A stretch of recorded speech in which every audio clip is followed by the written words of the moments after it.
Hello aspirants, मैं विकास नगर स्वागत करता हूं आपका स्टडी IQ आरंभ प्लेटफॉर्म पे। आशा करता हूं आप सब लोग बच्चों को बहुत मजे में भी।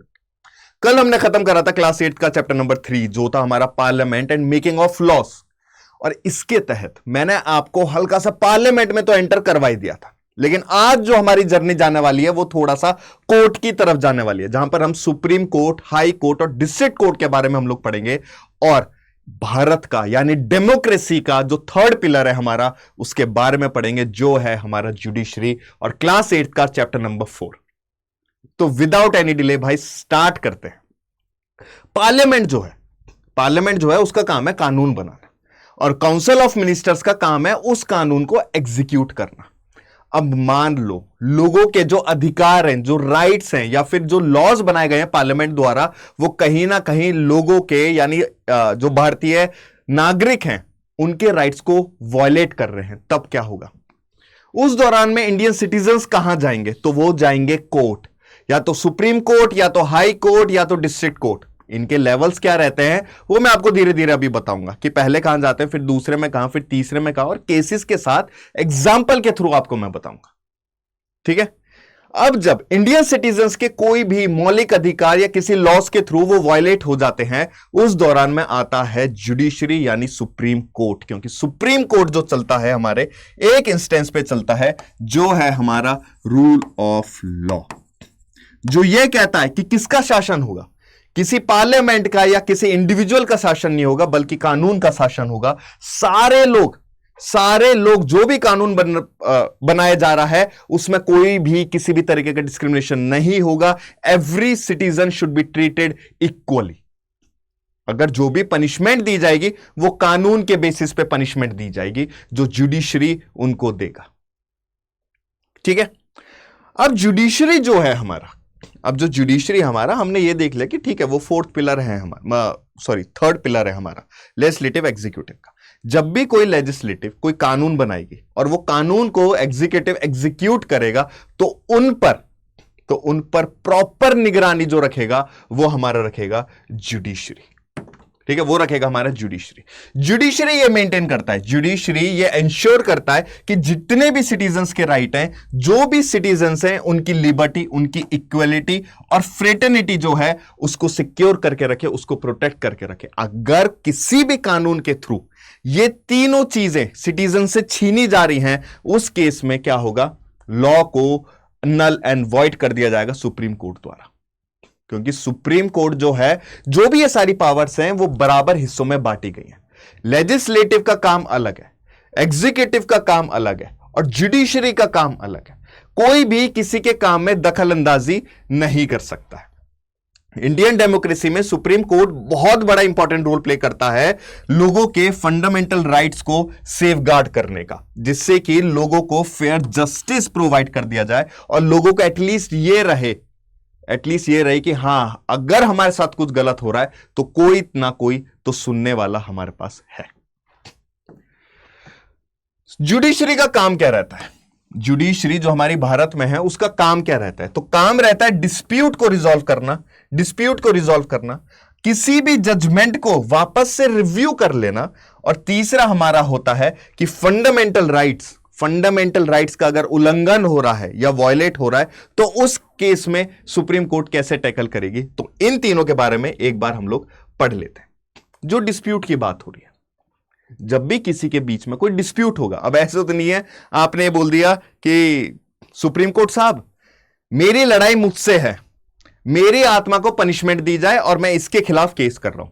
सुप्रीम कोर्ट बोलेगा कि भाई पहले तो तू निकाल, ऑलरेडी इतने सारे केसेस हैं, अब तू मेरा दिमाग खराब मत कर। तो कोई भी अगर केस होता है वो किसी ना किसी दो इंडिविजुअल्स या फिर दो राज्यों के बीच में, या फिर सेंटर और स्टेट के बीच में जरूर होता है, यानी दो पार्टीज होनी जरूरी होती है।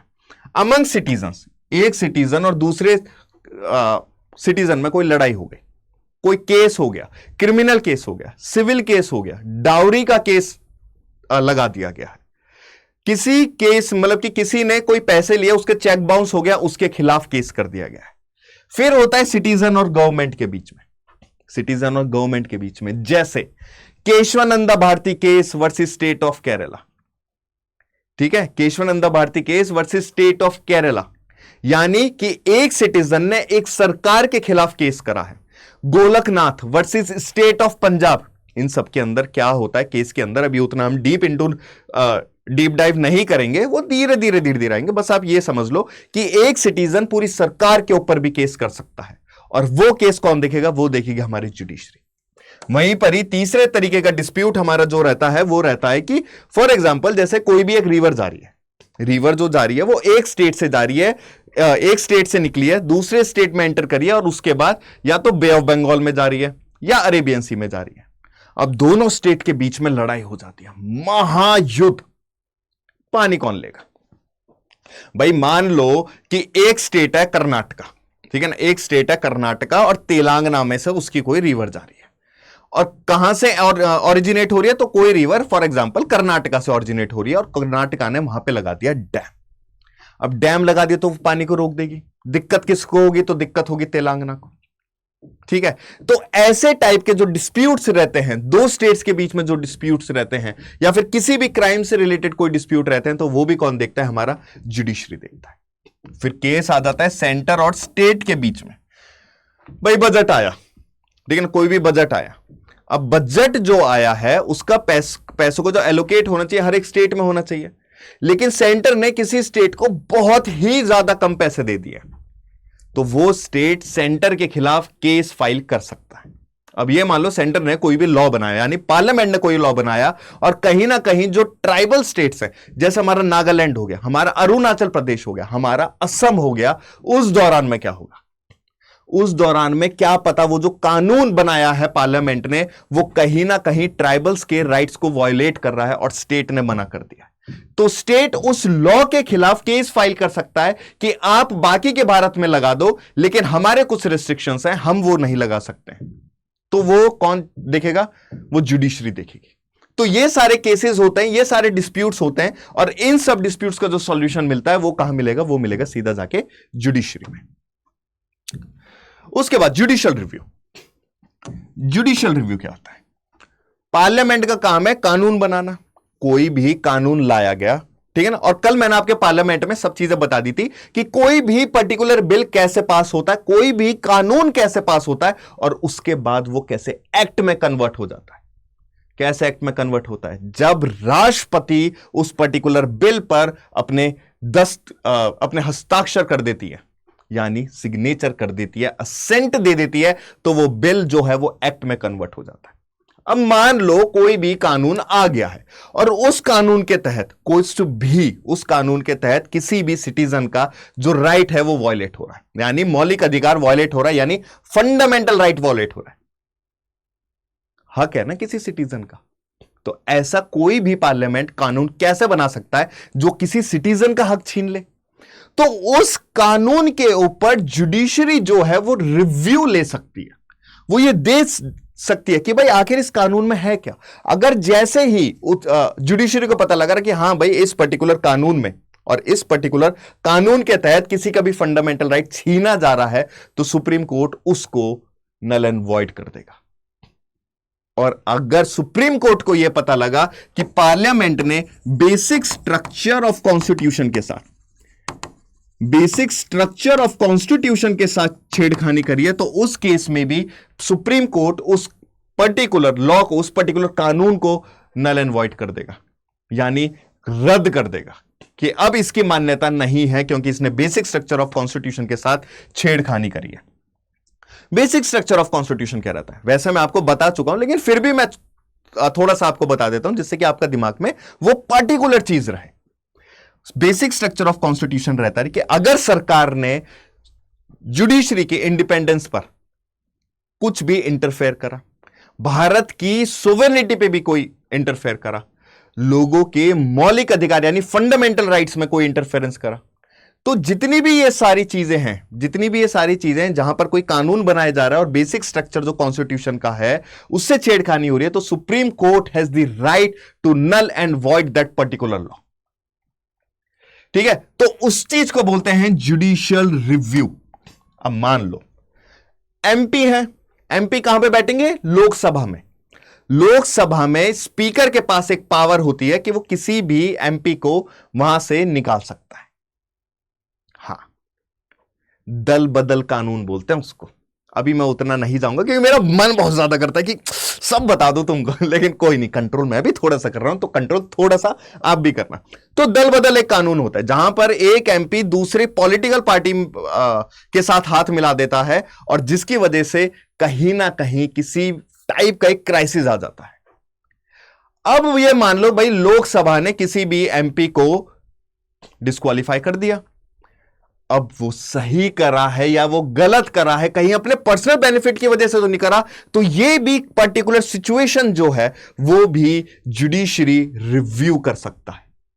और जुडिशरी रिव्यू में एक बात बता देता हूं, सुप्रीम कोर्ट और हाई कोर्ट अपने पर्टिकुलर केसेस जो उनके ऊपर उन्होंने जजमेंट सुना दिया है, या पहले कभी सुप्रीम कोर्ट ने किसी भी केस के ऊपर जजमेंट सुनाया है, उस पर्टिकुलर केस में जुडिशरी वापस से रिव्यू ले सकती है अपना ही पर्टिकुलर केस। हो सकता है कि भाई फॉर एग्जांपल मैंने पहले मर्डर पर एक मर्डर किया किसी ने, सुप्रीम कोर्ट ने कानून बनाया कि अगर किसी ने मर्डर करा है तो उसको 5 साल की सजा मिलेगी। बाद में आगे जाकर चीफ जस्टिस चेंज हुए, जजेस चेंज हुए, और उस दौरान में सुप्रीम कोर्ट ने बोल दिया कि 5 साल की सजा नहीं होगी, हम अपना जो जजमेंट है वो रिव्यू कर रहे हैं और उसके तहत हम चेंज भी कर रहे हैं, 5 साल की सजा नहीं दी जाएगी, 8 साल की सजा दी जाएगी।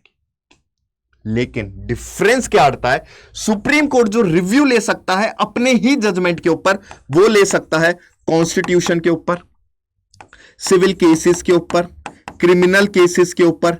लेकिन हाई कोर्ट की जो जुडिशियल रिव्यू है अपने ही जजमेंट्स पर रिव्यू लेने की, वो थोड़ी सी लिमिट है, वो हल्की सी लिमिट है, क्योंकि जो हाई कोर्ट ले सकता है, हाई कोर्ट सिर्फ सिविल केसेस पर रिव्यू ले सकता है। इस बात का ध्यान रखना। तो जुडिशरी के पास वो पावर है रिव्यू लेने की।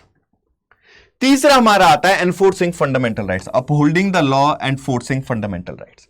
हर कोई भी भारतीय नागरिक, कोई भी इंडियन सिटीजन सीधा सुप्रीम कोर्ट जा सकता है या हाई कोर्ट जा सकता है अगर उसको लगता है कि उसका मौलिक अधिकार वायलेट किया गया है।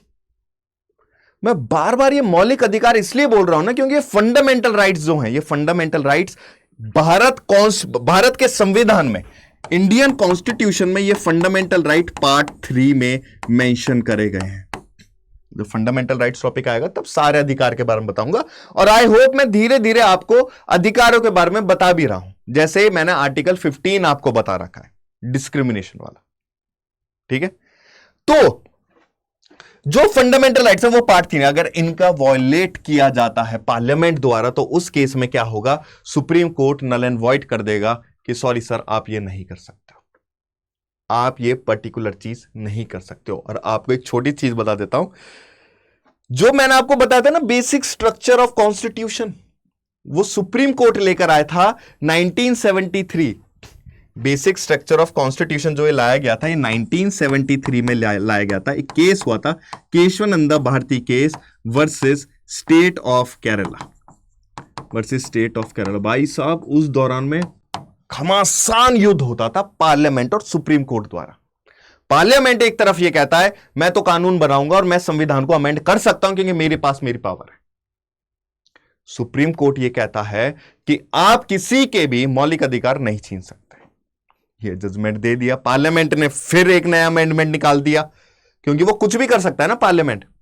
अब बाद में जब सुप्रीम कोर्ट को ये चीज पता लग रही थी कि यार चीजें चल क्या रही हैं, पार्लियामेंट तो सुप्रीम दिखा रहा है, जुडिशरी का काम ही क्या है, उसको कहीं ना कहीं दबाया जा रहा है, तो केशवानंदा भारती केस में उन्होंने बोल दिया था बेसिक स्ट्रक्चर ऑफ कॉन्स्टिट्यूशन, जो एक टर्म लाई गई थी कि अगर इसके साथ कोई छेड़खानी करता है तो उस दौरान में सुप्रीम कोर्ट सुप्रीम रहेगा और उस पर्टिकुलर लॉ को नल एंड वॉइड कर देगा, क्योंकि वो कहीं ना कहीं फंडामेंटल राइट्स को वॉयलेट कर रहा है। अब पार्लियामेंट ने ये पूछा तो ये कौन बताएगा कि बेसिक स्ट्रक्चर क्या है। सुप्रीम कोर्ट ने बोला अगर हमने ये टर्म डिफाइन करी है तो हम ही बताएंगे क्या पर्टिकुलर चीज बेसिक स्ट्रक्चर के अंदर आती है।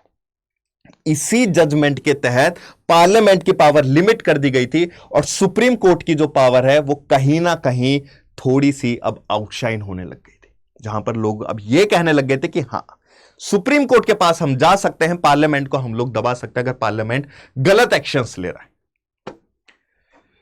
ठीक है, उसके बाद पार्ट 3 फंडामेंटल राइट्स में हमारा आता है अब मान लो भाई किसी के भी मौलिक अधिकार को छीन लिया गया, फंडामेंटल राइट्स को छीन लिया गया पार्लियामेंट द्वारा, क्योंकि पार्लियामेंट के पास पावर है कानून बनाने की, लॉज बनाने की, ठीक है। अब फंडामेंटल राइट्स छीन लिया है, तो ऐसा नहीं है कि पहले सिटीजन डिस्ट्रिक्ट कोर्ट में जाएगा, डिस्ट्रिक्ट कोर्ट के बाद हाई कोर्ट में जाएगा और हाई कोर्ट के बाद सुप्रीम कोर्ट में जाएगा। फंडामेंटल राइट्स जो संविधान में लिखी है वो सीधा सुप्रीम कोर्ट भी जा सकता है भागा भागा। अगर गाड़ी है तो कृपया करके गाड़ी के साथ जाइए, गाड़ी में बैठ के जाइए, और अगर वो हाई कोर्ट जाना चाहे तो वो हाई कोर्ट भी जा सकता है। जब आपका कोई मौलिक अधिकार का उल्लंघन होता है, आप एक पेटिशन फाइल करते हैं, सुप्रीम कोर्ट को ये बताते हैं कि सर मेरे से ये अधिकार मुझसे छीना गया है, कोई भी XYZ मुझसे अधिकार छीना गया, जैसे राइट टू प्राइवेसी छीना गया है।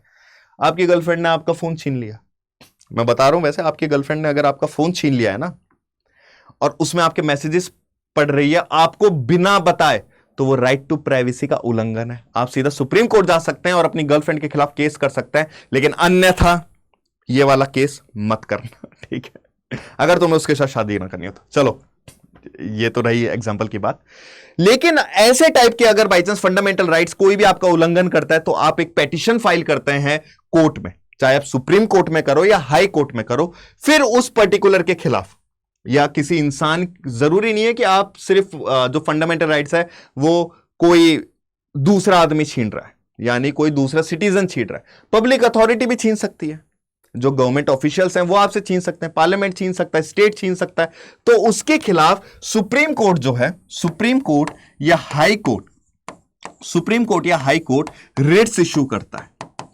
और जो ये रिट्स हैं, ये रिट्स आर्टिकल 32 में लिखे हैं, जो सुप्रीम कोर्ट को पावर देता है इशू करने की, और आर्टिकल 226 में लिखे हैं, और आर्टिकल 226 में लिखे हैं जो हाई कोर्ट को पावर देता है रिट इशू करने की। रिट्स जो रहते हैं वो 5 तरीके के रिट्स रहते हैं, 5 तरीके के रिट्स रहते हैं। अभी मैं आपको नहीं बताऊंगा कौन कौन से रिट्स रहते हैं, ठीक है ना, वो जब टॉपिक आएगा तब मैं बताऊंगा। तो 5 तरीके के रिट्स होते हैं जो अलग अलग अथॉरिटी के लिए बनाए गए हैं, जो अलग अलग टाइप के हैं और अलग अलग इशू किए जाते हैं, वो देख करके केस क्या है। ये जो रिट इशू करते हैं, क्योंकि ये अधिकार दे रखा है कोर्ट को, सुप्रीम कोर्ट और हाई कोर्ट को, और तभी इस आर्टिकल को, आर्टिकल 32 को बोला गया है कॉन्स्टिट्यूशनल रेमेडी, कॉन्स्टिट्यूशनल रेमेडी की एक तरीके की संवैधानिक दवाई है। और इस कॉन्स्टिट्यूशनल रेमेडीज को B.R. अंबेडकर जी ने भी बोला था, B.R. अंबेडकर जी ने बोला था that article 32 is the heart, यानी दिल और आत्मा है हमारे संविधान की, हमारे संविधान का हार्ट है और हमारे संविधान का सोल है, कि कहीं ना कहीं सिटीजन्स जो हैं अभी भी वो रूल कर रहे हैं, ठीक है। उसके बाद जुडिशरी, अब फॉर एग्जांपल जैसे जुडिशरी ने कोई भी लॉ पास कर दिया कि कोई भी टीचर किसी भी स्टूडेंट को नहीं मार सकती है, कोई भी जो रिवर वाटर है अगर वो शेयर हो रहा है दूसरे स्टेट में, कैसे हो सकता है कैसे नहीं हो सकता, उसके ऊपर भी जजमेंट सुना सकती है, और किसी भी इंसान को पनिश कर सकती है किसी भी पर्टिकुलर क्राइम के ऊपर।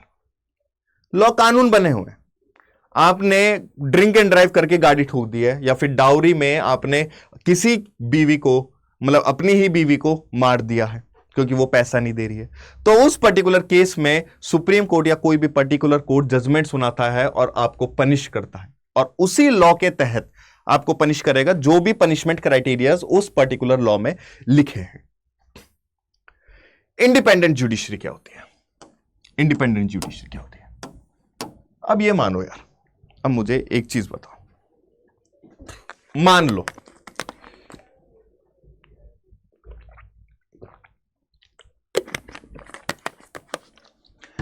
सरकार सुप्रीम है, कहीं ना कहीं जुडिशरी यानी जजेस की जो सैलरी है वो कौन दे रहा है? वो पार्लियामेंट दे रहा है। पार्लियामेंट में कौन बैठा है? हमारे रिप्रेजेंटेटिव्स, यानी कि नेता लोग। अब मान लो नेता लोगों के हाथ में जुडिशरी रहे, कोई भी जजमेंट आया और जहां पर आपकी लड़ाई हो जाती है किसी भी नेता से, और नेता को ऐसा लगता है कि अगर मेरे खिलाफ कोई केस फाइल हो जाता है तो मेरे जो भी मेरा इलेक्शन होगा उस वो इंपैक्ट होगा बहुत अच्छे लेवल पर, और कहीं ना कहीं मेरी गद्दी छीनी जा सकती है, और वो जुडिशरी के पास जाकर बोल दे, यानी जहां पर आपका केस लड़ा जा रहा है उनसे बोल दे कि भाई मेरे साथ, मतलब मेरे जो आप जजमेंट सुनाओगे वो मेरे खिलाफ नहीं होना चाहिए, वो मेरे हित में होना चाहिए जजमेंट। अगर ऐसी टाइप की चीजें आ गई तो डेमोक्रेसी की जगह क्या हो जाएगी, डिक्टेटरशिप हो जाएगी। और रूल कौन करेगा, तो नेता लोग रूल करेंगे। और जुडिशरी क्या रहेगी, तो वो तीसरा पिलर है, वो ढह जाएगा। डेमोक्रेसी मीनिंग ही हट जाएगा। डिमोस क्रातोस, रूल ऑफ पीपल की जगह रूल ऑफ रिप्रेजेंटेटिव्स होगा। तो जुडिशरी इसलिए इंडिपेंडेंट रखी गई है, इसलिए जुडिशरी इंडिपेंडेंट रखी है, संविधान में इसके आर्टिकल्स मेंशन करे गए हैं। संविधान में इसके आर्टिकल्स मेंशन करे गए हैं। उस आर्टिकल के तहत यह बोला गया है कि लेजिस्लेटिव, एग्जीक्यूटिव और जुडिशरी तीनों सेपरेट पावर्स हैं, कोई भी एक दूसरे में इंटरफेयर नहीं कर सकता है। और इसलिए इनका जो सिलेक्शन प्रोसेस होता है, इनका जो सिलेक्शन प्रोसेस या फिर आप ये मान लो अपॉइंटमेंट प्रोसेस जो रहता है, अपॉइंटमेंट प्रोसेस जो इनका रहता है वो कौन करता है, वो जुडिशरी खुद करती है। जुडिशरी खुद करती है appointment through a collegium system. अब जब भी ये वर्ड आता है ना कोलिजियम, तो ये मान लो कि ये एक तरीके का कमरा है जिसमें 3 से 4 जजेस हैं, ठीक है। तो वो उस पर्टिकुलर को कहते हैं हम लोग कोलिजियम, जहां पे 4 जजेस बैठते हैं और एक चीफ जस्टिस रहता है जो ये देखता है कि भाई अब हम कौन से जज को अपॉइंट करें, चीफ जस्टिस के लिए या फिर सुप्रीम कोर्ट के जज के लिए। इस कोलिजियम में, सुप्रीम कोर्ट के इस कोलिजियम में 5 लोग होते हैं। एक होता है चीफ जस्टिस ऑफ इंडिया और बाकी के होते हैं 4 अदर सुप्रीम कोर्ट जजेस। सुप्रीम कोर्ट जजेस सीधा नाम निकालेंगे एक किसी भी पर्टिकुलर जज का, और ये सारे, और अगर इन्होंने मना कर दिया कि नहीं इस पर्टिकुलर जज को हम अपॉइंट नहीं करेंगे, इस पर्टिकुलर जज को हम अपॉइंट नहीं करेंगे, तो उसका भी, और मेजॉरिटी होनी चाहिए, इसमें मेजॉरिटी होनी चाहिए। अगर ड्रॉ भी हो जाता है ना, ड्रॉ तो वैसे नहीं होगा क्योंकि 5 लोग हैं, ठीक है ना, चलो अगर मेजॉरिटी नहीं मिलती है तो उसका रीजन आपको पार्लियामेंट और प्रेसिडेंट को बताना होगा कि आप इस पर्टिकुलर जज को क्यों अपॉइंट नहीं करना चाह रहे। क्योंकि हो जाए यार, क्या पता कुछ आर्बिट्री एक्शंस ले लिया जाए, या फिर कहीं ना कहीं ये उस जज को लाना ही नहीं चाह रहे, कुछ अपने सेल्फिश रीजन है। तो वो सारी पर्टिकुलर चीजें जो रीजन है वो पार्लियामेंट और उसके बाद प्रेसिडेंट को बताना जरूरी है। और ये जो कोलिजियम सिस्टम है जिसमें चीफ जस्टिस ऑफ इंडिया और अदर सुप्रीम कोर्ट जजेस हैं, इसमें पार्लियामेंट का कोई रोल नहीं है।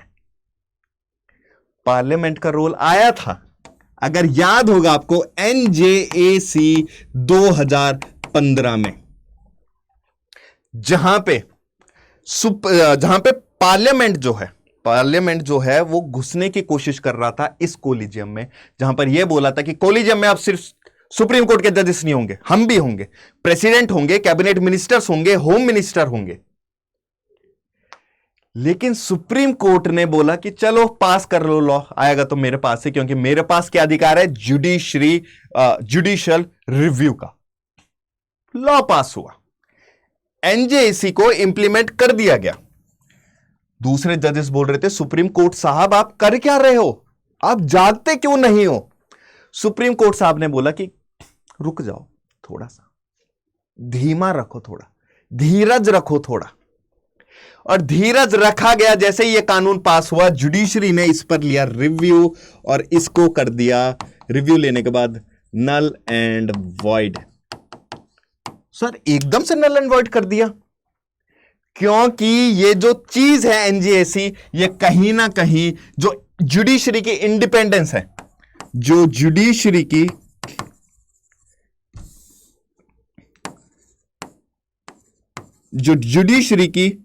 इंडिपेंडेंस है, जो जुडिशरी की इंडिपेंडेंस है उसके साथ कहीं ना कहीं छेड़खानी कर रही थी। और इंडिपेंडेंस ऑफ जुडिशरी जो है वो बेसिक स्ट्रक्चर के अंदर आता है, बेसिक स्ट्रक्चर ऑफ कॉन्स्टिट्यूशन के अंदर आता है। यानी पार्लियामेंट ने बेसिक स्ट्रक्चर के साथ छेड़खानी करी, जो जुडिशरी की इंडिपेंडेंस के ऊपर छेड़खानी करी, इसलिए वो पर्टिकुलर कानून को नल एंड वॉइड कर दिया गया था और वापस कोलिजियम सिस्टम अपना लिया गया था, जिसमें चीफ जस्टिस होता है और हमारे 4 अदर सुप्रीम कोर्ट जजेस होते हैं, जो सुप्रीम कोर्ट के जजेस को अपॉइंट करते हैं या फिर चीफ जस्टिस ऑफ इंडिया को अपॉइंट किया जाता है।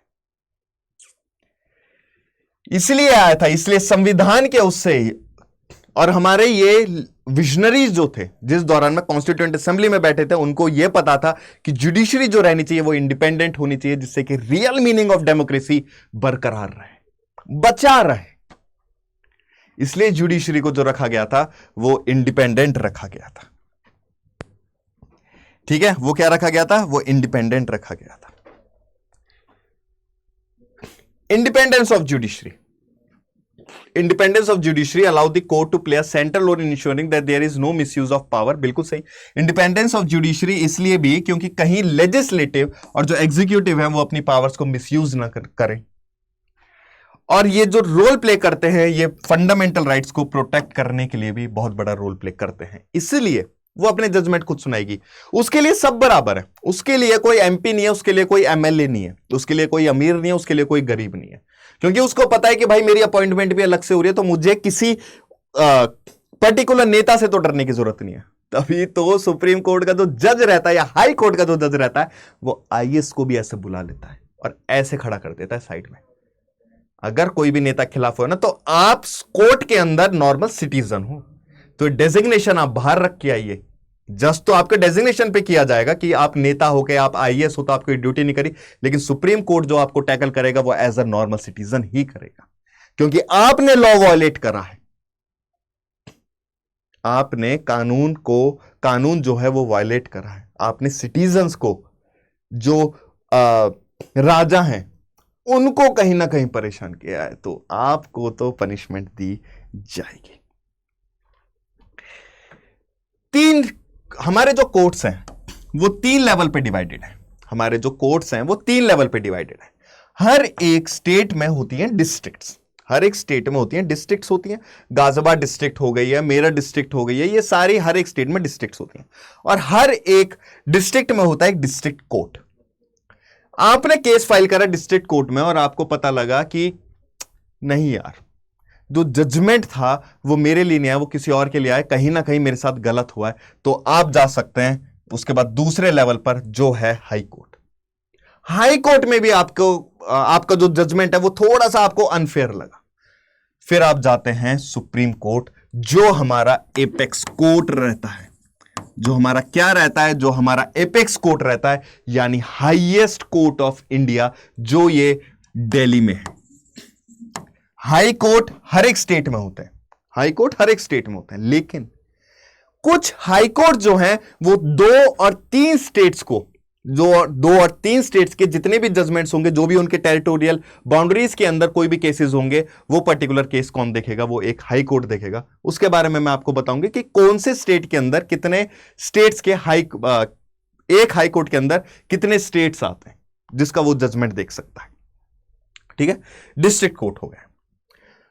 अब जैसे आपको एग्जांपल बताता हूं, अब जो मैं आपको बता रहा था ना, आप डिस्ट्रिक्ट कोर्ट से हाई कोर्ट जा सकते हो, हाई कोर्ट से सुप्रीम कोर्ट जा सकते हो, यानी अपीलिएट सिस्टम कोर्ट जो वर्क करता है और जो आपको अधिकार दे रखा है वो अपील का दे रखा है कि आप अपील कर सकते हो। आप क्या कर सकते हो? आप अपील कर सकते हो। अब ये अपील सिस्टम होता क्या है? अब ये अपील सिस्टम होता क्या है, तो एक केस देख लेते हैं हम लोग, एक केस देख लेते हैं हम लोग। दिल्ली एडमिनिस्ट्रेशन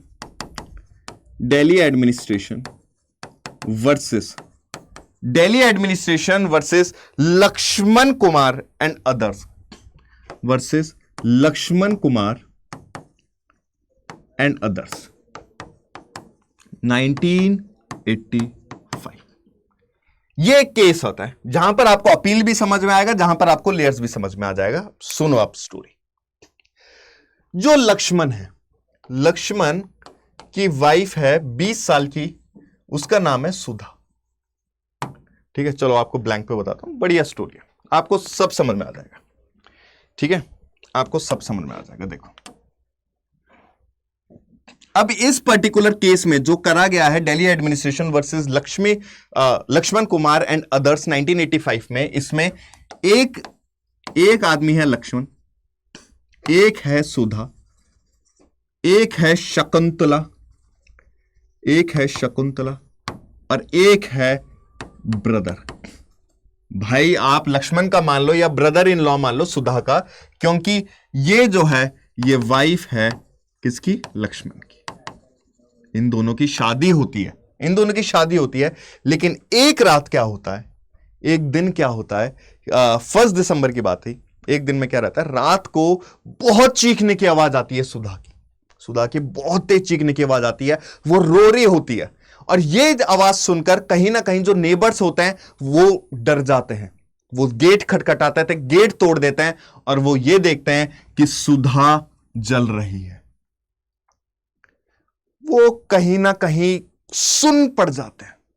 कोई ब्लैंकेट उठा रहा है तो कोई पानी उठा रहा है कि इसकी आग बुझाई जाए, यानी इसके ऊपर पानी डाल के जो ये जल रही हैं उस आग को तो शांत की जाए एटलीस्ट।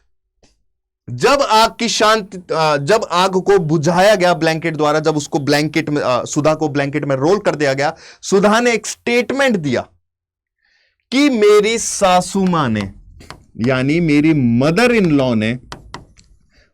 लॉ ने कैरोसिन छिड़का है सुधा पर, कैरोसिन छिड़का है सुधा पर, और लक्ष्मण ने उस कैरोसिन के ऊपर आग लगा दिया जिससे मैं जल गई हूं। लोगों को गुस्सा आया, गुस्सा होना जायज भी है। इल्जाम ऐसा लगा था, अब भैया जो जल रहा है उसकी तो बात सच मानी जाती है। और जब लोगों ने पूछा कि बेटी तुझे क्यों जलाया जा रहा है, उन्होंने बोला कि डाउरी के ऊपर। और मैंने आपको डाउरी का केस बताया भी था, उनके खिलाफ जब एक कानून भी बना था, ठीक है, डाउरी के खिलाफ कानून बना था, डोमेस्टिक वायलेंस के खिलाफ कानून बनाया गया था 2005 में। ऐसे ही कानून बनाए जाते हैं जब सिटीजन को जिसकी जरूरत हो, सिटीजन ही बताते हैं कि हमको इस कानून की जरूरत है, अब बनाइए कानून।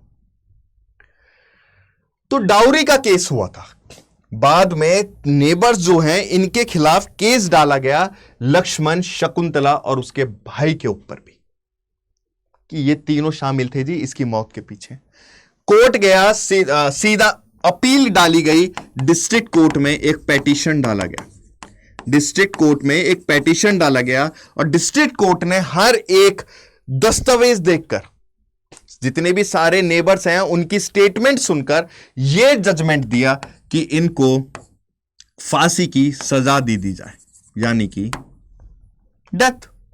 लक्ष्मण, शकुंतला ब्रदर, उनको कहीं ना कहीं लगा कि यार हमारा ये जो केस है ना, ये सही तरीके से सुनाया नहीं गया है, डिस्ट्रिक्ट कोर्ट ने ठीक तरीके से सुनाया नहीं है। उसके बाद लक्ष्मण, शकुंतला और उसका भाई अपील करते हैं हाई कोर्ट में, हाई कोर्ट में अपील करते हैं। हाई कोर्ट ये बोलता है, क्योंकि उस दौरान में जब सुना गया था, दस्तावेज देखे गए थे, तो लक्ष्मण और शकुंतला ये बोलते हैं कि हमने नहीं जलाया है, हमारे ऊपर गलत इल्जाम डाला गया है, ये जो सुधा जली थी ये स्टोव की वजह, एक्सीडेंटली जली थी, दूध गर्म कर रही थी और दूध गर्म करते करते इनकी जो साड़ी का कोई पल्लू है वो जाके गैस स्टोव पर रह गया था और वो उनमें आग लग गई थी।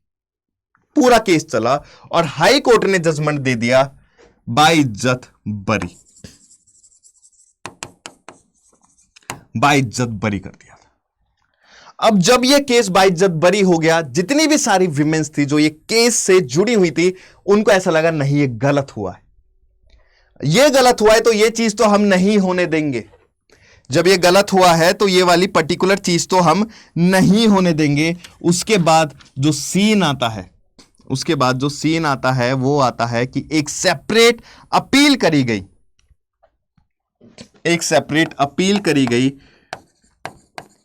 विमेन फेडरेशन द्वारा अपील करी गई सुप्रीम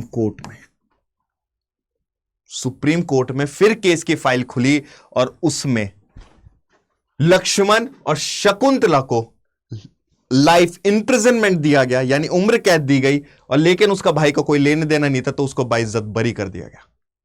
इस केस के थ्रू जो मैं आपको स्ट्रक्चर समझाना चाह रहा था वो था अपीलिएट सिस्टम। एक से संतुष्ट नहीं हो दूसरे पे जाओ, दूसरे पे संतुष्ट नहीं हो तीसरे पे जाओ, कोई दिक्कत नहीं है, ठीक है। आगे आपको अपीलेट सिस्टम का समझ में, चलो सुप्रीम कोर्ट के बारे में पढ़ते हैं। सुप्रीम कोर्ट एक टॉप लेवल का कोर्ट होता है, सुप्रीम कोर्ट एक टॉप लेवल का कोर्ट होता है, यानी एक एपेक्स कोर्ट होता है। यहां पर जो डिसीजन लिया जाता है, it is bound that each and every court, whether it's high court और डिस्ट्रिक्ट कोर्ट, सबको वो कानून और वो डिसीजन मानना पड़ता है। और अगर किसी स्टेट में हाई कोर्ट ने कोई डिसीजन सुना दिया, तो डिस्ट्रिक्ट कोर्ट के लिए उस राज्य में सबसे एपेक्स कौन है, तो वो है हाई कोर्ट। तो वो उसके डिसीजंस कौन मानेगा, वो डिस्ट्रिक्ट कोर्ट मानेगा। लेकिन सुप्रीम कोर्ट के कौन डिसीजंस मानेगा, पूरा भारत के कोर्ट मानेंगे। आज की डेट में ये थोड़ा गलत हो गया, इसको रहने देना, ठीक है, इसको करेक्ट करके आप लिख लेना कि जो आज की डेट में जो स्ट्रेंथ है, आज की डेट में जो स्ट्रेंथ है वो है 34 जजेस हैं। 34 जजेस, यानी कि पूरी जो सीट्स हैं वो पूरी भरी जा चुकी हैं आज की डेट में। यानी इसमें एक होता है सीजेआई और दूसरा जो रहता है वो 33 जजेस रहते हैं। और हमारा संविधान में भी ये लिखा है कि जो जजेस की स्ट्रेंथ है, एक चीफ जस्टिस होना चाहिए और जो बाकी के जजेस होने चाहिए, they should not be more than 33 जजेस, बट नाउ इट इज 33, तो we can say that the total strength of supreme court जजेस इज फुल, पूरी भर दी गई है। तो यह आज का जो आज की स्ट्रेंथ है वो है 34। चीफ जस्टिस जो हमारा रहता है और जो अदर जजेस रहते हैं, उनकी अपॉइंटमेंट कौन करता है, तो उनकी अपॉइंटमेंट करता है देश का राष्ट्रपति, यानी प्रेसिडेंट ऑफ इंडिया। ठीक है, ये रहने देना, ये कुछ नहीं है। Biggest responsibility is that highest court is to appeal and protector of constitution. Protector of constitution बिल्कुल है, प्रोटेक्टर ऑफ कॉन्स्टिट्यूशन की कॉन्स्टिट्यूशन में अगर कोई भी पब्लिक अथॉरिटी अपनी पावर मिसयूज कर रही है तो रिट्स इशू कर सकती है। कोई भी सिविल केस हुआ है, कोई भी क्रिमिनल केस हुआ है, किसी का मौलिक अधिकार छीना गया है, पार्लियामेंट ने अपनी पावर का मिसयूज करा गया है, यानी कॉन्स्टिट्यूशन के साथ छेड़खानी की गई है, तो सुप्रीम कोर्ट देखेगा, because supreme court is the absolute protector of Indian constitution. उसके बाद आता है हमारा हाई कोर्ट। हर एक स्टेट में हाई कोर्ट होते हैं, हर एक स्टेट में हाई कोर्ट होते हैं नहीं, 2 स्टेट या 2 से 3 स्टेट्स मिलाकर भी उनके लिए एक हाई कोर्ट होता है। अभी देखना होगा, मैं आपको बताऊंगा, ठीक है ना। हाई कोर्ट एक स्टेट का सबसे हाईएस्ट कोर्ट रहता है। सुप्रीम कोर्ट के बाद जो कोर्ट आता है, सुप्रीम कोर्ट के बाद जो कोर्ट आता है वो हाई कोर्ट रहता है। काफी सारे केसेस जो रहते हैं वो हाई कोर्ट संभालता है। काफी सारे जो केसेस रहते हैं वो हाई कोर्ट संभालता है, जो लोअर कोर्ट से आते हैं, क्योंकि सुप्रीम कोर्ट मेनली जो सुनवाई करता है वो संविधान की सुनवाई करता है, कॉन्स्टिट्यूशन की सुनवाई करता है, सेंटर और स्टेट की सुनवाई करता है। 1 या 2 स्टेट में अगर डिस्प्यूट हो जाए तो उनकी सुनवाई करता है, लेकिन हाई कोर्ट नहीं कर सकता वो सुनवाई। हाई कोर्ट वो सुनवाई नहीं कर सकता है। सुप्रीम कोर्ट के अंदर एक टर्म हुई है, एक टर्म जैसे अपीलिएट ज्यूरिडिक्शन है, जहां पे अपील की जा सकती है सीधा सुप्रीम कोर्ट में जाकर। वहीं पर ही एक होता है हमारा, जहां पर एक हमने देख लिया है अपीलिएट ज्यूरिडिक्शन हमने देख लिया। वहीं पर ही दूसरा हमारा होता है ओरिजिनल ज्यूरिडिक्शन। क्या होता है हमारा ओरिजिनल ज्यूरिडिक्शन में यह रहता है कि अगर कोई भी पर्टिकुलर केस, जैसे स्टेट वर्सेस स्टेट, यानी एक स्टेट का दूसरे स्टेट के साथ डिस्प्यूट हो गया, सेंटर वर्सेस स्टेट, इस टाइप के जो केसेस होते हैं, जो डिस्प्यूट्स होते हैं, वो डायरेक्टली सुप्रीम कोर्ट देखता है, वो आते हैं ओरिजिनल ज्यूरिडिक्शन के अंदर। यानी इस टाइप की जो ज्यूरिडिक्शन है वो मेरे अंडर ही आएगी, उसके ऊपर हाई कोर्ट कोई सुनवाई नहीं दे सकता। उसका मतलब होता है ओरिजिनल ज्यूरिडिक्शन, ठीक है, उसका मतलब होता है ओरिजिनल ज्यूरिडिक्शन। तो इसलिए जो भी सारे केसेस होते हैं, छोटे मोटे क्रिमिनल केसेस हो गए, किसी भी स्टेट का केस हो गया, तो वो ज्यादातर हाई कोर्ट देखता है, ठीक है, वो ज्यादातर क्या देखता है, हाई कोर्ट देखता है। हाई कोर्ट जजेस जो अपॉइंट होते हैं, हाई कोर्ट के जो जजेस अपॉइंट होते हैं वो प्रेसिडेंट द्वारा किए जाते हैं। हाई कोर्ट के जो जजेस अपॉइंट होते हैं वो प्रेसिडेंट द्वारा किए जा सकते हैं, लेकिन प्रेसिडेंट जो रहता है, प्रेसिडेंट कंसल्ट करेगा चीफ जस्टिस ऑफ इंडिया से, क्योंकि उसको पता है जुडिशरी के बारे में उसको पता है कौन सा जज सही है, कौन सा जज जो डिसीजंस देगा वो आर्बिट्री डिसीजंस नहीं देगा, वो कॉन्स्टिट्यूशन के हिसाब से देगा, वो देश हित में डिसीजंस देगा, सिटीजंस के लिए सही डिसीजन देगा। तो इसलिए प्रेसिडेंट जाता है चीफ जस्टिस ऑफ इंडिया के पास और उस स्टेट के गवर्नर के पास, क्योंकि आखिरकार जिस स्टेट का गवर्नर है उसी स्टेट में तो हाई कोर्ट का जज अपॉइंट हो रहा है। इसलिए भैया इसकी भी मान्यता है, इसकी भी कॉन्स्टिट्यूशनल सीट है, तो इसको भी तो इज्जत देनी होगी। तो इसलिए जो हाई कोर्ट का जज अपॉइंट होता है वो प्रेसिडेंट द्वारा, और उसके बाद वो प्रेसिडेंट द्वारा किया जाता है, लेकिन कंसल्ट किससे करनी पड़ती है? चीफ जस्टिस ऑफ इंडिया से और गवर्नर से उस पर्टिकुलर स्टेट के। अब ये देखो, इंडिया में जो हाई कोर्ट हैं वो टोटल हाई कोर्ट हैं 25 हाई कोर्ट, 25 हाई कोर्ट। मैंने जो यहां पे हाई कोर्ट लिखे हैं, मैक्सिमम एग्जामिनर क्या करता है, मैच द फॉलोइंग में आपको दे देता है, मैच द फॉलोइंग में आपको दे देता है। ये छोटी छोटी चीजें भी जो रहती हैं, जो फैक्चुअल चीजें रहती है, एटलीस्ट आपको पता होनी चाहिए। मैंने यहां पर वो स्टेट्स मेंशन नहीं करे हैं जो उसी स्टेट में है और एक ही स्टेट उनके अंदर आता है, जैसे कि इलाहाबाद हाई कोर्ट उत्तर प्रदेश में, खत्म, उसके अंदर और कोई ज्यूरिडिक्शन नहीं आती है। लेकिन ये पर्टिकुलर स्टेट्स है जिनके अंदर 2 से ज्यादा ज्यूरिडिक्शन आती है स्टेट्स की, जैसे बॉम्बे हाई कोर्ट जो केसेस देखेगा वो महाराष्ट्र के देखेगा, दादर नागर हवेली के देखेगा और गोवा के देखेगा। वहीं पर ही कोलकाता में आते हैं वेस्ट बंगाल और फिर अंडमान एंड निकोबार। मद्रास में आता है तमिलनाडु और पौंडीचेरी। गुवाहाटी में सबसे ज्यादा आते हैं। ये याद रखना कि अगर आपसे एग्जामिनर पूछे कि सबसे ज्यादा जो स्टेट्स हैं वो कौन से हाई कोर्ट के अंडर आते हैं, तो वो है गुवाहाटी हाई कोर्ट। इसके अंदर आते हैं असम, नागालैंड, मिजोरम और अरुणाचल प्रदेश। वहीं पर ही केरला में देखा जाता है केरला और लक्षद्वीप, और पंजाब एंड हरियाणा में देखा जाता है पंजाब एंड हरियाणा और चंडीगढ़। ठीक है, टोटल हाई कोर्ट कितने? टोटल हाई कोर्ट है हमारे 25 हाई कोर्ट। उसके बाद आता है हमारा डिस्ट्रिक्ट कोर्ट, ठीक है। जो डिस्ट्रिक्ट कोर्ट हमारा रहता है ये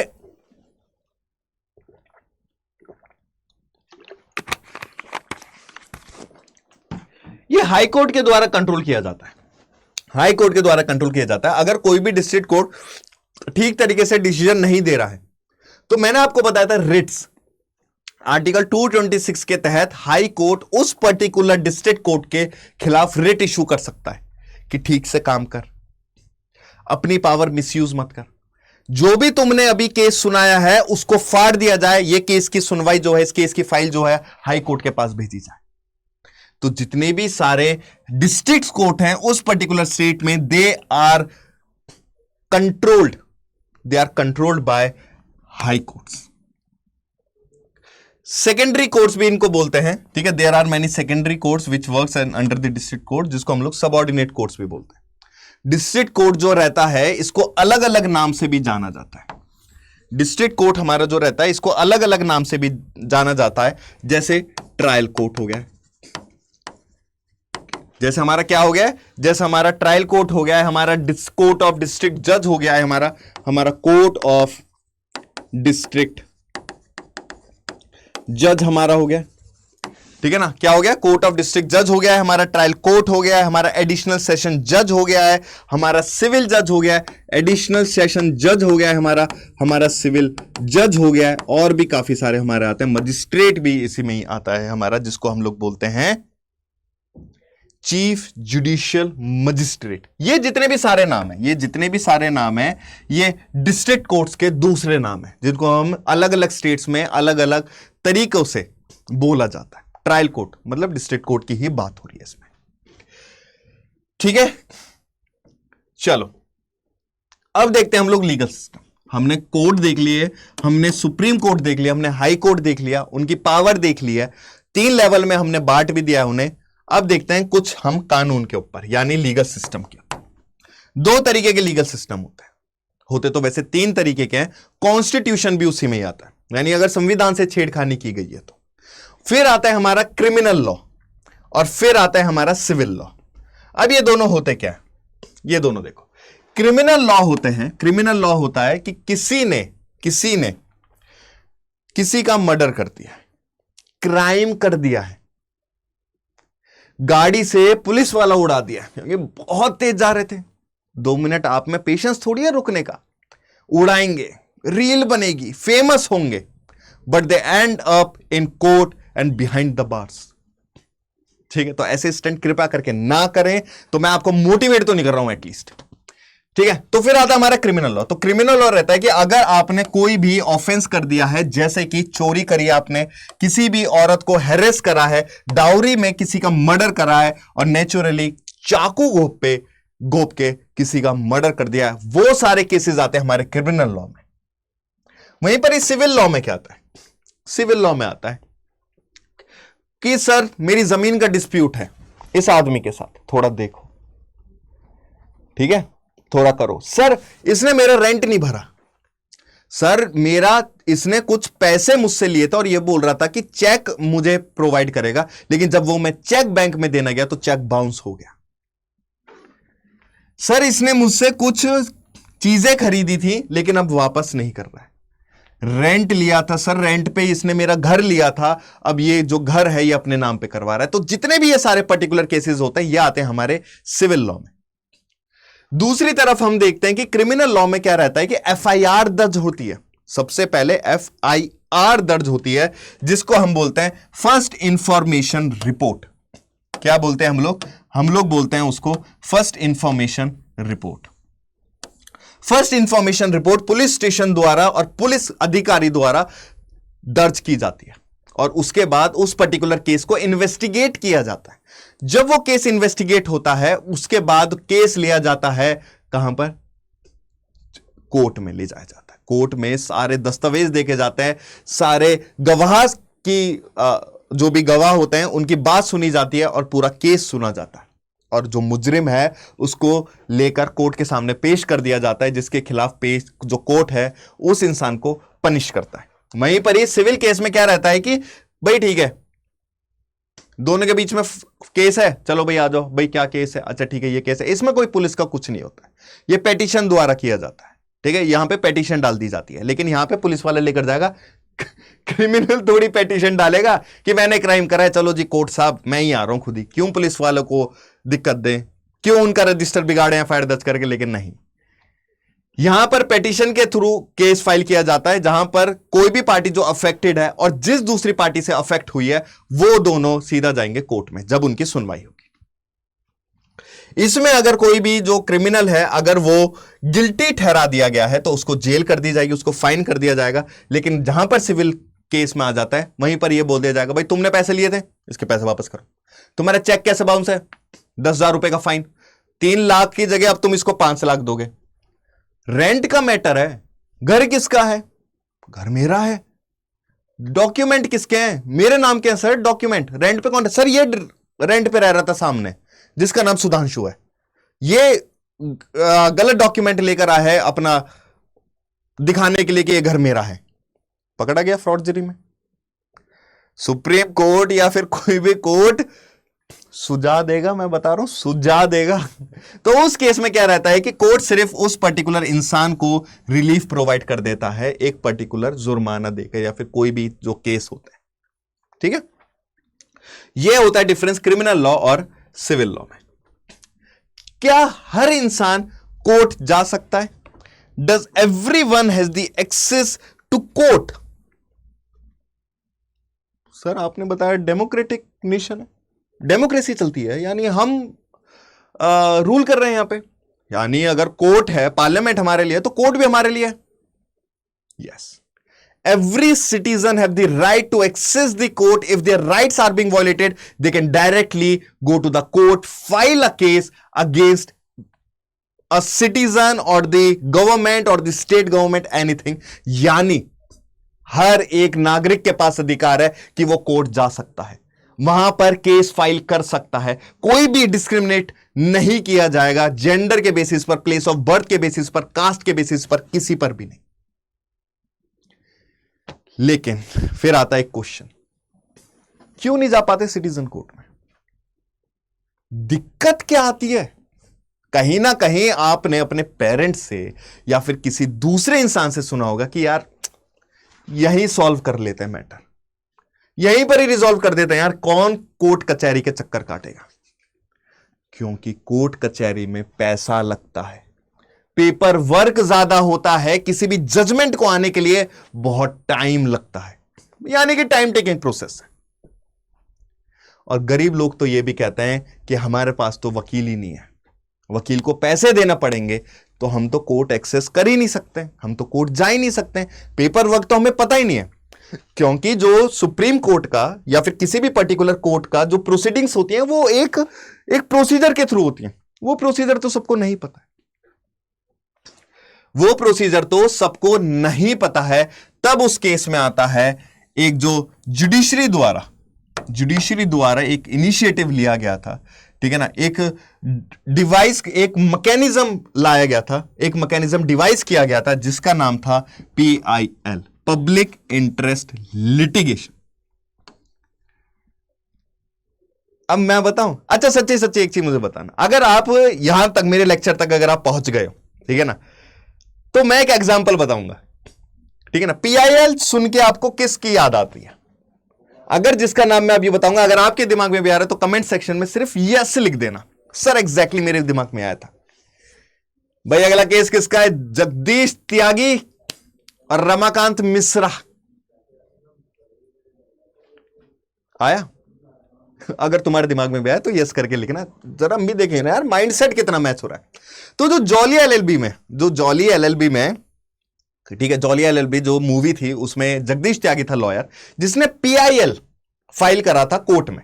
और केस किसका था? केस था रमाकांत मिश्रा का।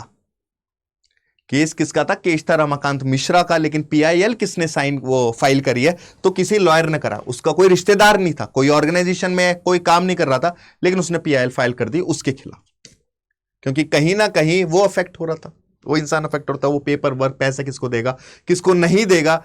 तो सीधा कोई भी ऑर्गेनाइजेशन आ सकती है, किसी के लिए भी, किसी के सपोर्ट में PIL फाइल कर सकती है, और ये गारंटी दे सकती है कि सर इसके राइट्स के लिए मैं PIL फाइल कर रहा हूं, मैं खर्चा उठाऊंगा, मैं लॉयर हूं, मैं case लड़ूंगा।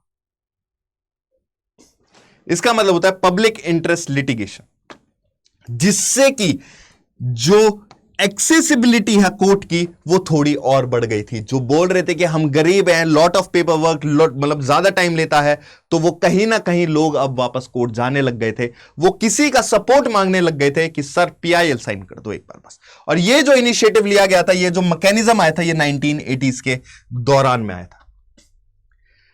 It allowed any individual, कोई भी इंडिविजुअल या कोई भी ऑर्गेनाइजेशन PIL फाइल कर सकती है कोर्ट के अंदर। किसके बिहाफ पे? उस इंसान के बिहाफ पे जिसका अधिकार वायलेट हुआ है, जिसका अधिकार क्या हुआ है, जिसका अधिकार जो है वो वायलेट हुआ है, ठीक है। अब सुनो, चलो एक केस, PIL के केस सुनते हैं। आज मैं आपको आर्टिकल 21 का भी एक ग्लिम्पिस देता हूं। क्या हुआ था जब PIL एक जो मैकेनिज्म है वो डिवाइस करा गया था कोर्ट द्वारा, तो कोर्ट ने बोल दिया था कि अगर कोई इंसान नहीं भी आ रहा है ना, नहीं भी आ रहा है, अगर वो कोई टेलीग्राम भी मुझको भेज रहा है, कोई टेलीग्राम भी मुझको भेज रहा है, या लेटर भी मुझको भेज रहा है, वो एक तरीके से PIL कंसीडर की जाएगी। PIL लिख के भेज दे, PIL कंसीडर की जाएगी। तो एक केस था 2001 में। 2001 में ड्राउट आया था, ड्राउट यानी सूखापन पड़ जाना, हमारा उड़ीसा में और राजस्थान में ड्राउट आया था, जिसके तहत ड्राउट के तहत फूड की शॉर्टेज होने लगी थी, खाने की शॉर्टेज होने लगी थी। जब खाने की शॉर्टेज होने लगी थी, लोगों को ठीक तरीके से खाना नहीं मिल पा रहा था, स्कूल में लोगों को खाना नहीं दिया जा रहा था, तो बाद में कुछ लोगों ने सीधा सरकार के पास ही बोला, सर आपकी ड्यूटी बनती है, directive principle of state policy में आपकी ड्यूटी बनती है कि आप लोगों को खाना प्रोवाइड करें। लेकिन सरकार ने बोल दिया, इन पर्टिकुलर स्टेट गवर्नमेंट ने बोल दिया, उड़ीसा और राजस्थान की स्टेट गवर्नमेंट ने बोल दिया कि हमारे पास बजट नहीं है, तो हम खाना प्रोवाइड नहीं कर सकते, हम चावल गेहूं प्रोवाइड नहीं कर सकते। लेकिन जब देखा गया था गोडाउन में, तो चावल और जो गेहूं थे वो सड़ रहे थे। बारिश के दौरान में, जिस दौरान में होती थी, ड्राउट से पहले, ठीक है ना, तो वो बह रहे थे, बेकार के खराब हो रहे थे, जिसके तहत आर्टिकल 21 फंडामेंटल राइट का, यानी मौलिक अधिकार का आर्टिकल 21 जो बोलता है राइट टू लाइफ, जीने का अधिकार, इस राइट टू लाइफ के अंदर था राइट टू फूड। जब PUCL ने, किसने, जब PUCL ने यानी पब्लिक यूनियन सिविल लिबर्टीज ने, PUCL यानी पब्लिक यूनियन सिविल लिबर्टीज ने केस फाइल करा था सुप्रीम कोर्ट में यह बोलकर कि सर लोगों का मौलिक अधिकार छीना जा रहा है, राइट टू लाइफ के अंदर आता है राइट टू फूड, और स्टेट उनको खाना प्रोवाइड नहीं कर पा रही है, यह बोलकर कि उनके पास बजट नहीं है। तब उस दौरान में सुप्रीम कोर्ट ने बोल दिया था हर एक स्टेट की जिम्मेदारी बनती है कि जो भी स्टूडेंट्स पढ़ने जा रहे हैं स्कूल में उनको मिड डे मील प्रोवाइड किया जाए। इसलिए जो मेरा मिड डे मील आया था, मिड डे मील जो आया था वो PIL के थ्रू आया था, और ये PIL किसने दिया था, ये PIL फाइल करा था PUCL ने, पब्लिक यूनियन सिविल लिबर्टीज ने, लोगों के अधिकार के लिए। आर्टिकल 21 मौलिक अधिकार जो है, आर्टिकल 21 जो है राइट टू लाइफ, और इसमें जो हमारा राइट टू फूड आता है, ये राइट टू लाइफ जो है ना, ये जो राइट टू लाइफ है, इसका मतलब ये नहीं होता है कि बस जीने का अधिकार या सिर्फ मरने का अधिकार था, बस सांस ले लो, राइट टू लाइफ है। मर गया कोई इंसान, राइट टू लाइफ खत्म, यानी जीने का अधिकार। लेकिन एक केस हुआ था, एक केस हुआ था मनेका गांधी केस, एक केस हुआ था मनेका गांधी केस, मनेका गांधी केस हुआ था, जहां आर्टिकल 21 जो नैरो एस्पेक्ट था, जहां पे लोगों को बस जीना और मरने के बारे में इसको डिफाइन किया गया था, मरना according to the death, death, death according to the procedure established by law, procedure established by law, यानी कि अगर मृत्यु, यानी अगर कोर्ट किसी इंसान को डेथ पेनल्टी सुनाता है, उसको फांसी की सुनाता है या लाइफ इंप्रिजनमेंट की सुनाता है, लाइफ इंप्रिजनमेंट नहीं सॉरी, फांसी की सुनाता है, तो ये पर्टिकुलर जो फांसी की सजा होनी चाहिए, जिस इंसान को डेथ की पेनल्टी दी जा रही है, वो होनी चाहिए प्रोसीजर स्टैब्लिश्ड बाय लॉ। ये इस स्टेटमेंट का मतलब है, इस स्टेटमेंट का मतलब है कि कानून का जो एक प्रोसीजर है, ठीक है ना, उसका, उस कानून का जो एक प्रोसीजर है, उसके, उस प्रोसीजर के तहत ही डेथ पेनल्टी दी जाए। इसका मतलब होता है प्रोसीजर स्टैब्लिश्ड बाय लॉ। कानून ने अगर कोई प्रोसीजर बनाया है, किसी को डेथ पेनल्टी जो दी जाएगी वो इस प्रोसीजर के थ्रू जाएगी, दी जाएगी, और जब वो प्रोसीजर पूरा कंप्लीट होता है तब ही आप डेथ पेनल्टी सुना सकते हैं। इसका मतलब होता है ये। लेकिन मनेका गांधी ने राइट टू लाइफ का एक्सपेक्ट जो है वो ब्रॉड कर दिया था। उन्होंने बहुत सारी चीजें जोड़ी थी राइट टू लाइफ के अंदर। जो राइट टू लाइफ के अंदर जो चीजें जोड़ी गई थी, right to food, right to breathe in a clean environment, right to livelihood, right to privacy, right to health, ये सारी चीजें राइट टू लाइफ के अंडर आई थी। इसलिए आर्टिकल 21 फंडामेंटल राइट्स यानी मौलिक अधिकार का दी मोस्ट इंपॉर्टेंट आर्टिकल है, दी मोस्ट इंपॉर्टेंट आर्टिकल है। तो राइट टू फूड जैसे पता लगा था सुप्रीम कोर्ट के कि इनका आर्टिकल 21 उल्लंघन हो रहा है, mid day meal supreme court द्वारा इनिशिएटिव लिया गया था और हर एक स्टेट से बोला गया था कि जो स्टूडेंट्स स्कूल में पढ़ रहे हैं उनको ये मील प्रोवाइड कर दिया जाए, जिससे कि उनको प्रॉपर न्यूट्रिएंट्स मिल पाए। नहीं देखा जाएगा ड्राउट हो रहा है, ये हो रहा है, वो हो रहा है, कुछ नहीं देखा जाएगा उस दौरान में, ठीक है, उस दौरान में कुछ भी नहीं देखा जाएगा। दूसरा जो केस हुआ था आपका, ठीक है, एक और सुना तो चलो आओ केस। राइट टू फूड तो आपने सुन लिया भाई, ठीक है, राइट टू लाइफ में आया था। अब इस राइट टू लाइफ में, इस राइट टू लाइफ में जो हमारा आर्टिकल 21 के अंदर आता है, इसके अंदर एक और राइट आया था, right to livelihood, right to livelihood. देख रहे हो सुप्रीम कोर्ट की पावर, एक आर्टिकल छिना तुरंत स्टेट को भी डांट पड़ती है। राइट टू लाइवलीहुड में एक केस हुआ था, Olga Tellis versus Bombay municipal corporation, Olga versus Bombay municipal corporation, Bombay municipal corporation. इस केस के दौरान में यह हुआ था कि जहां पे म्युनिसिपल कॉर्पोरेशन, जहां पे ये बॉम्बे की बात है, आपको पता होगा डोंगरी जो जगह है या फिर बहुत बड़ा एक एरिया है जहां पे स्लम्स हैं, झुग्गी झोपड़ियां। तो म्युनिसिपल कॉर्पोरेशन जो है, बॉम्बे का म्युनिसिपल कॉर्पोरेशन उस पर्टिकुलर स्लम्स को हटा रहा था, तोड़ रहा था बुलडोजर लाकर। वहीं पर ही जो लोग उस स्लम में रह रहे थे उन्होंने यह बोल दिया कि प्लीज इसको मत हटाइए, कहीं ना कहीं हमारी जो लाइवलीहुड है उसके साथ आप छेड़खानी कर रहे हैं, हमारे पास यही साधन है बस जीने का, हम इसी स्लम्स में रह रहे हैं, इसको मत तोड़ो। वहीं पर ही जब यह चीज बोली गई थी, जब यह चीज सामने आई कि आपकी लाइवलीहुड कैसे छेड़खानी की जा रही है, तो उन्होंने बोला था सर जहां पर हम स्लम्स में रह रहे हैं, सर जहां पर हम लोग स्लम्स में रह रहे हैं, जहां पर हम लोग स्लम्स में रह रहे हैं उसी के पास हमारी कंपनी है, उसी स्लम्स के पास हम एम्प्लॉयड हैं, और जहां हम एम्प्लॉयड हैं अगर आप ये तोड़ देंगे तो हमारी ऑटोमेटिक नौकरी छिन जाएगी। क्योंकि होता है ना कि यार इसके पास मैं रह रहा हूं, अब उसके पास मैं रह नहीं सकता हूं, चलो अब मैं जहां रहूंगा वहीं पर ही मैं नौकरी ढूंढूंगा। तो सर कहीं ना कहीं मेरी लाइवलीहुड जो है, आम जिंदगी जो है, वो मेरी हैम्पर कर जाएगी। तब यह केस हुआ था ओल्गी वर्सेस बॉम्बे म्युनिसिपल कॉर्पोरेशन के बीच में, जहां पे कोर्ट में यह केस गया था, और उस दौरान में यह बोला गया था बॉम्बे म्युनिसिपल कॉर्पोरेशन जो है वो कहीं ना कहीं राइट टू लाइवलीहुड लोगों से छीन रही है। और बाद में बोल देते कि नहीं, आप वो स्लम्स नहीं तोड़ सकते हैं क्योंकि राइट टू लाइवलीहुड जो है which comes under the article 21 and it is being violated, it is being violated by the municipal corporation, so it is unconstitutional, thus it was kept as null and void कर दिया गया था फिर वो कि नहीं, आप ये नहीं कर सकते।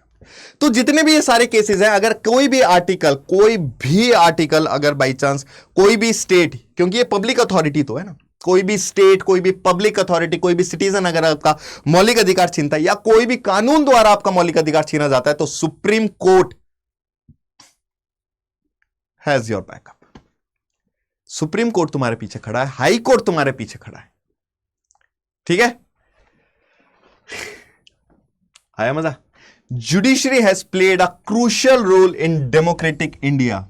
वहीं पर ही जुडिशरी ने बहुत इंपॉर्टेंट रोल प्ले करा है डेमोक्रेटिक इंडिया में, जहां पर वो एग्जीक्यूटिव जो भी एग्जीक्यूट कर रहा है, लेजिस्लेचर जो लॉज बना रहा है, एज वेल एज लोगों के फंडामेंटल राइट्स को प्रोटेक्ट करने पर, और ये एग्जीक्यूटिव और लेजिस्लेटिव की जो पावर्स हैं उनको प्रॉपरली चेक करने में जुडिशरी का बहुत इंपॉर्टेंट रोल है। तभी इसने जो रियल मीनिंग है डेमोक्रेटिक इंडिया का, डेमोक्रेसी का, वो कहीं ना कहीं मेंटेन करके रखा है, ठीक है। वो कहीं ना कहीं क्या करके रखा है, वो कहीं ना कहीं मेंटेन करके रखा है।